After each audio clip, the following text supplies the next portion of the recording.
زين للذين كفروا الحياة الدنيا ويسخرون من الذين آمنوا والذين اتقوا فوقهم يوم القيامة والله يرزق من يشاء بغير حساب.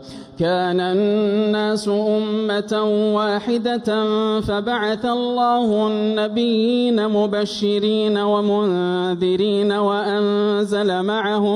وأنزل معهم الكتاب بالحق ليحكم بين الناس فيما اختلفوا فيه وما اختلف فيه إلا الذين أوتوه من بعد ما جاءتهم البينات بغيا بينهم فهدى الله الذين آمنوا لما اختلفوا فيه من الحق بإذنه والله يهدي من يشاء إلى صراط مستقيم.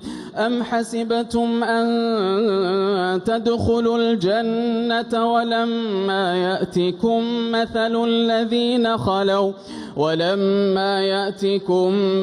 الذين خلوا من قبلكم مستهم البأساء والضراء